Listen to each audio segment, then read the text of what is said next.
नमस्कार, मैं गिरिजा प्रसाद और आप देखना शुरू कर चुके हैं बदलते भारत।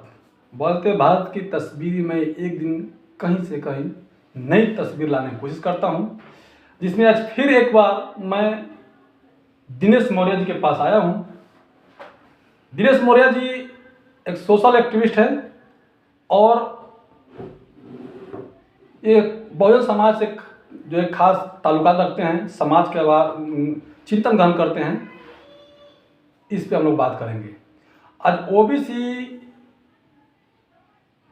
को जनगणना को लेकर के और उत्तर प्रदेश में माननीय अखिलेश यादव जी को लेकर के, कांग्रेस को लेकर और बीएसपी को लेकर कम से कम शब्दों में हम बात करेंगे। सर जी, पहले तो आपको बदलते भारत पर स्वागत है। सर स्वागत है। सर, मेरा सवाल यह है कि उत्तर प्रदेश में जो भूतपूर्व मुख्यमंत्री रह चुके अखिलेश यादव जी कांग्रेस से गठबंधन करते हैं, जिसका नाम रखा जाता है इंडिया गठबंधन। उस इंडिया गठबंधन में ये होता है कि सभी पार्टियां को लगभग जैसे जैसे पार्टियां हैं उसके हिसाब से उनके सीटें की बंटवारा की जाएगी और बहुत बेहतरीन तरीके से चला गया। मतलब कि तीन जगह पे गठबंधन का बात भी हुआ, इंडिया गठबंधन चल भी रही थी, भारत जुड़ेगा, इंडिया जीतेगा नारा भी लग रहा था, जिसमें मेन कार्यकर्ता जो है बिहार के नीतीश कुमार जी थे ओबीसी समाज से। लेकिन उसके बाद क्या होता है कि उसको कन्वर्ट करते करते धीरे धीरे उसका जो है मेन मालिकाना हक हो गया कांग्रेस, यानी राहुल गांधी, जिसका नाम इंडिया गठबंधन रखा गया, क्योंकि वो राष्ट्र पार्टी थी। फिर भी लोग उनको सपोर्ट किया। लेकिन अभी बीच में 2 दिन से लगातार माहौल चल रहा है कि अखिलेश यादव मध्य प्रदेश में जाते हैं और अपना 6 सीट मांगते हैं और 6 सीट उनको नहीं मिलता, हाँ करके इंडिया गठबंधन नहीं देती है। उनको रात भर जगाया जाता है, फिर मालूम पड़ता है 2 बजे रात को कि आपको 0 नहीं मिलेगा, यानी कि रात भर जगा दिए और झुनझुना के नाम पर झुनझुना भी नहीं मिला उन्हें। तो अब इस पे क्या कहेंगे आप? देखिए,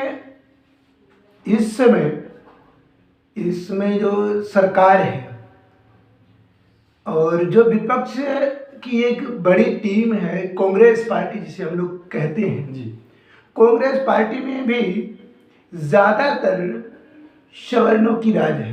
बिल्कुल। बीजेपी जो करती है उससे पहले वही कांग्रेस भी कर रही थी।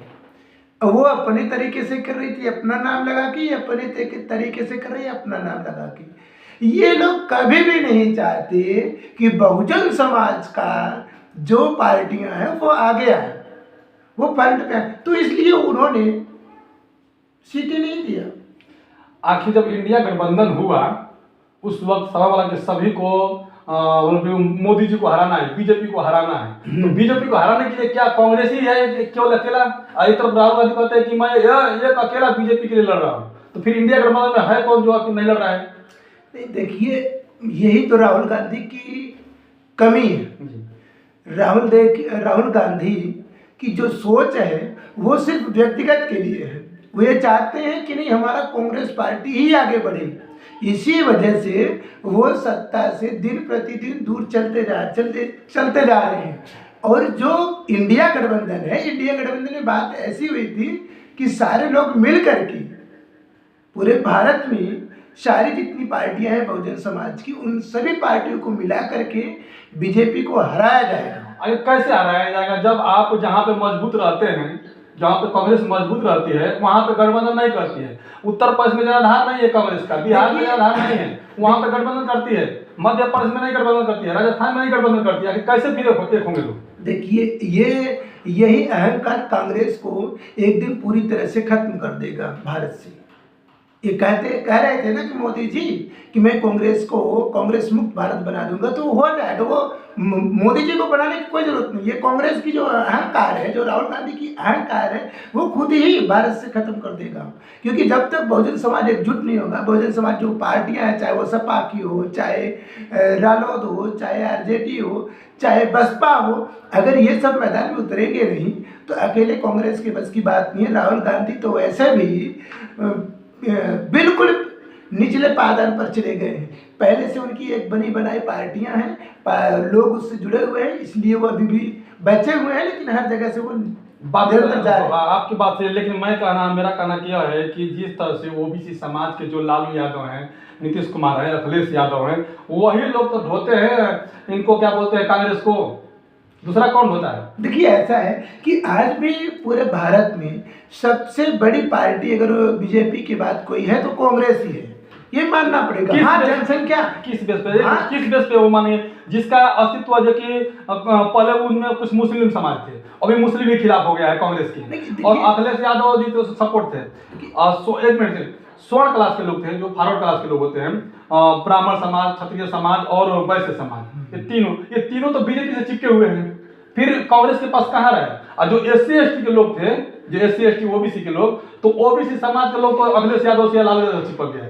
उधर जो SC समाज का और ST समाज का था वो BSP से जुड़ गया, मायावती जी से जुड़ गया, तो फिर कहाँ रहा होगा वो? देखिए ऐसा है कि अगर वोट बैंक की हम बात करें तो कांग्रेस के पास अब बिल्कुल भी वोट बैंक नहीं रह गया है, लेकिन अगर हम राजनीतिक रूप से देखें, संवैधानिक रूप से, तो दूसरे नंबर पर अभी भी कांग्रेस पार्टी काबिज है, जिसका उसे अहंकार है, लेकिन यही अहंकार एक दिन उसे खत्म कर देगा।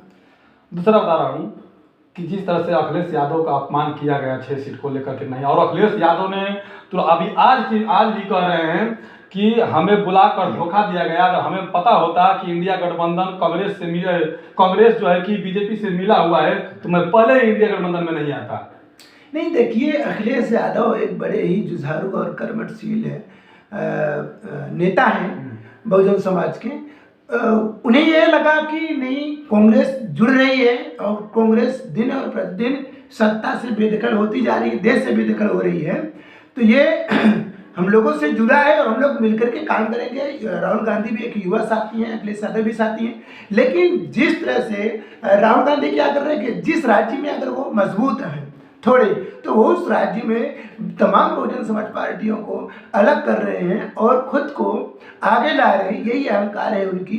जहां वो कमज़ोर हैं वहां वो चाहते हैं कि नहीं, जितने बहुजन समाज के पार्टियां हैं उन्हें सपोर्ट करें, और जहां वो मजबूत हैं थोड़े से, उन्हें लगता है कि यहाँ हम बहुजन समाज के लोगों को बिल्कुल भी नहीं हेल्प करेंगे, तो ऐसे में उनका जाना लाजमी है। दूसरी तरफ सर, एक बहुत मतलब मीडिया, जितना अखबार है और सोशल मीडिया भी सब चलाता है कि बीजेपी का बी टीम मायावती है जी।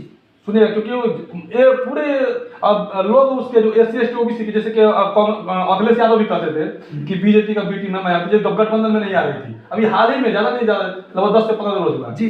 वो लालू यादव ये बात को कह रहे हैं कि बीजेपी का बी टीम में मायावती, शरद पवार भी कह रहे थे कि बीजेपी का बी टीम है, लेकिन कल का डेट में जो अखिलेश यादव ने कह रहे हैं कि कांग्रेस बीजेपी का बी टीम है, तो फिर मायावती क्या है?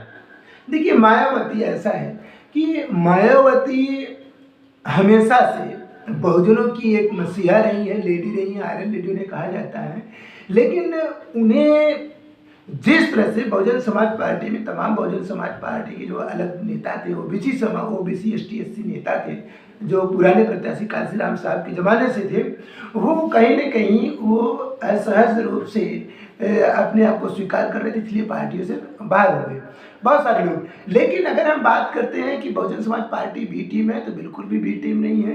बहुजन समाज पार्टी को चलाने के लिए बहन कुमारी मायावती जी हमेशा तत्पर रही हैं, हमेशा आगे बढ़ रही हैं, और इस समय वो काफ़ी मेहनत कर रही हैं, फिर से अपने पुराने दौरे में आ चुकी हैं, इसलिए बहुजन समाज पार्टी का आगे आना लाजमी है। और मैं चाहूँगा कि बहुजन समाज पार्टी से भी लोग जुड़े और बहुजन समाज पार्टी सत्ता में आएगी। जी, अभी मैं जो बात कर रहा हूँ, कांग्रेस एक राष्ट्रीय पार्टी है और बीजेपी राष्ट्रीय पार्टी है, BSP राष्ट्रीय पार्टी है। बहुजन के जो बहुजन लीडर हैं, मान लीजिए लालू यादव हो गए, उनके बेटा जो तेजस्वी यादव हैं, और अखिलेश यादव हैं, RND में जो है कि उनका क्या नाम है,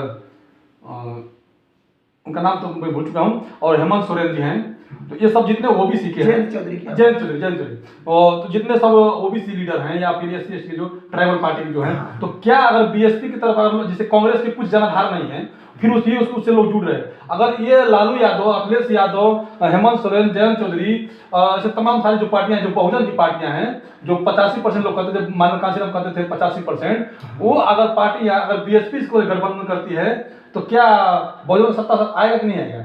जी जरूर आएगा, और गठबंधन करना चाहिए, लेकिन इसकी पहल क्या होता है कि बच्चे तो बच्चे ही होते हैं, तो इसलिए इसकी पहल सम्माननीय लालू प्रसाद यादव जी को करना चाहिए। लालू प्रसाद यादव बच्चे थोड़ी है, हम क्या करें, बच्चे तो बच्चे होते हैं। हमने ये मिशन को लेकर के कहा, सबसे ज़्यादा जितना जुझारू बहन कुमारी मायावती जी रही हैं मिशन को लेकर के, और साथ में चली हैं माननीय कालसी राम साहब के, तो उस तरह से अन्य लोगों में उतनी भी पीड़ा नहीं है। लेकिन हाँ, लालू प्रसाद यादव जी पुराने लीडर हैं, और वो बहन कुमारी मायावती जी, ऐसे तमाम लोग मिल करके अगर आपस में बातचीत करके उन्होंने कहा कि मैं जो है कि मैं हम लोग बुलाया नहीं मायावती को, मीडिया के सामने कहते कि हम लोग तो बुलाया नहीं, तो वो क्या जरूरत है? नहीं, देखिए उस समय जब इंडिया गठबंधन थी, उस इंडिया गठबंधन में जो प्रमुख भूमिका निभा रही थी, तो उस समय देश की बहुत सारी पार्टियां थी, जैसे उसमें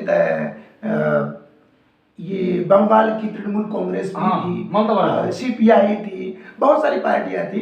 तो अभी ममता बनर्जी बगावत कर रही है, वो भी कर रही है, इंडिया गठबंधन से शायद अलग होने के चक्कर में है। इधर अखिलेश यादव अपना कल परसों से नारा तोड़ ही लिए हैं। देखिए नीतीश कुमार भी जो है कि वो गठबंधन से उनको काफी नाराजगी दिखती है। देखिए ये है कि इस समय कांग्रेस पार्टी में जो पहले तो ऐसा था कि कांग्रेस पार्टी पूरी तरह से फीडबैक में चली गई थी, बैकग्राउंड में चली गई थी। जब इंडिया गठबंधन के नाम पे लोगों ने जुड़ना शुरू किया, तमाम बहुजन समाज की पार्टियां हैं, वो सारे नेता एकजुट होने लगे और एक माहौल बना, तब जाके कांग्रेस को लगा कि इस तरह से लोग जुड़ रहे हैं और हमें अब आगे आ जाना चाहिए और हम सत्ता में आ जाएंगे और हम प्रधानमंत्री बनेंगे। राहुल गांधी जी को ऐसा लगा, तो उस समय ये घमंड उन्हें आ जाता है और उसके बाद वो अनदेखी करना शुरू कर देते हैं। एक पहले माहौल क्रिएट करते हैं और जैसे ही माहौल बनता है तो अपने आप उनकी जो अंदर की अहंकार है, घमंड है, वो सामने आने लगती है। तो ऐसे में लालू प्रसाद यादव जी, सम्माननीय तृणमूल कांग्रेस की ममता बनर्जी हैं, बहन कुमारी मायावती जी हैं, अखिलेश प्रसाद यादव जी, ऐसे लोग जो दिन रात मेहनत करके एक हुए हैं, समाज और देश के लिए काम किए हैं, अगर उन्हें सामान्यतः सम्मानजनक सीटें नहीं मिलेगी, सम्मानजनक जगह नहीं मिलेगा, तो निश्चित तौर पर अगर अभी नहीं मिलेगा तो आगे चल करके वो बहुजन समाज की लड़ाई नहीं लड़ सकते। इसलिए वो आखिरी सवाल, राहुल गांधी से दूर हो रहे हैं। आखिरी सवाल जी, क्या बहुजन समाज का सरकार इस बार 2024 में बनेगा? अगर मान लीजिए कि एक तरफ से मोदी जी हिंदू हैं, वो कहते हैं वो ओबीसी समाज में अपना गिनती करा चुके हैं, वो ओबीसी समाज से आते हैं, हालांकि ओबीसी समाज से नहीं हो। दूसरे राहुल गांधी कहते हैं, वो अपना जनेऊ निकाल के दिखाते हैं कि मैं कट्टर हिंदू हूँ। तो जब ओबीसी समाज अपने आप को हिंदू नहीं मानता है कहीं ना कहीं, तो वो ओबीसी समाज किसके साथ जाएगा? अखिलेश यादव का लालू यादव के साथ रहेगा या फिर मायावती जी के साथ जुड़कर प्रधानमंत्री बनाएगा अपना? देखिए ओबीसी की अगर हम बात करें, एसटी एससी की हम अगर बात करें, तो मुझे लगता है कि जितनी भी बहुजन समाज के अलग अलग पार्टियां हैं, सारी पार्टियों को एकजुट होना चाहिए। अखिलेश यादव जी का भी जनाधार है, मायावती जी की भी जनाधार है, लालू प्रसाद यादव जी की भी अच्छी खासी जनाधार है। और इस समय ये जो तीनों ही पार्टियां हैं, मुझे ऐसा लगता है कि तीनों ही पार्टियों को एसटी एससी ओबीसी बहुत पसंद करती हैं और इन तीनों ही लीडरों को बहुत पसंद करते हैं। इसलिए इन तीनों ही लीडरों को मुझे लगता है सर्वप्रथम आपस में बात करके गठबंधन करना चाहिए। उसके बाद पूरे देश में, जैसे आंध्र प्रदेश में है, तमिलनाडु है, केरला है, सारे लोगों को एकजुट करना चाहिए, क्योंकि सारे लोग बीजेपी से परेशान हैं, महंगाई से परेशान है, बेरोजगारी से परेशान है और निश्चित तौर पर बहुजन समाज पार्टी फिर से सत्ता में आएगी, केंद्र में आएगी। शुक्रिया सर जी बात करने के लिए हमसे। तो आप लोगों को कैसा वीडियो लगा? दिनेश मौर्य जी थे, सारी बातों को हल हुआ इसमें। लेकिन एक बात और आप लोग बताइएगा, क्योंकि आप लोग वीडियो देखते हैं, तो आप लोग अपना कमेंट बॉक्स में जाइएगा, जरूर बताइएगा कि क्या अखिलेश यादव, लालू यादव, हेमंत सोरेन, जयंत चौधरी, ऐसे जो तमाम बीजू दल के पार्टी, जो तमाम पार्टियां हैं, ओबीसी समाज का, एसी समाज का, क्या इन्हें कांग्रेस छोड़ करके बीएसपी के साथ आना चाहिए? क्योंकि यदि कांग्रेस रहेगी तो फिर राहुल गांधी प्रधानमंत्री के फिर वही हाल अपर क्लास की जो है कि सरकार बनेगी। अगर बीजेपी जीतती है तो कांग्रेस तो चाहती है कि बीजेपी जीत जाए, लेकिन इससे आप लोग क्या लगता है कि अगर बहुजनों के साथ अगर सरकार बनाना है, बहुजन का सरकार बनाना है, तो किसके साथ जुड़ना चाहिए? आप लोग कमेंट बॉक्स में क्या मायावती, लालू यादव, अखिलेश यादव, शिबू सोरेन, हेमंत सोरेन या फिर